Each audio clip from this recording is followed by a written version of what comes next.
Lagi akong nai-impress kapag mas mabuti silang tao at nabigyan ako ng chance na makilala sila on a personal level, and mas nagiging fan kasi ako bilang tao at director na kaya kang magaling kasi mabuti kang tao. And I've learned throughout the years na a good actor must be a good person. Like, you have to be a good human being, and itong mga kasama ko, mabubuting tao. Kaya din siguro maganda yung energy on set. Kahit mahihirap yung eksena, it feels easy lang, I believe, when on set. Mga surprises, I think, iba kasi yung comedy. Like for example, we know Sasa as magaling mag-comedy, pero ibang yung humor niya dito.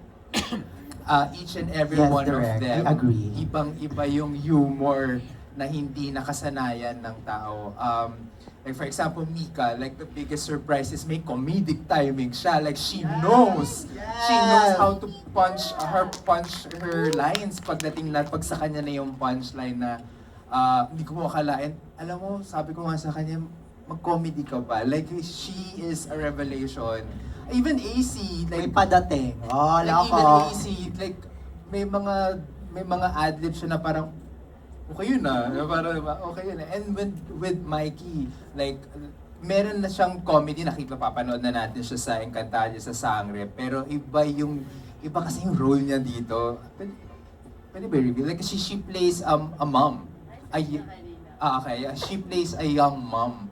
So, sa kanilang lima, iba yung dynamics na dahil siya yung may anak, siya yung laging puyat dahil may nag-aalaga ng bata. So, each character, sobrang different. Sana si Barbie. Oh my God, di ko.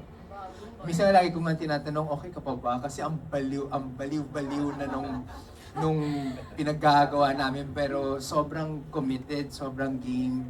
And yun nga, even with JC and Khalil, no? Khalil, like he's so like kind, charming, just a good human being, and then yung role niya is an imperfect, ayaw sabihin cheating, imperfect husband sa pero wala, sobrang I'm just really lucky that I'm blessed with this cast, and I hope that I get to work well, knowing myself kasi I like to work with the same actors again and again. Like, I mean, with Khalil, we've worked before. Si JC, kasabay kong nagsiseg kasi may ginagawa din kaming series together, no? So, I hope that I get to work with these actors again and again and again.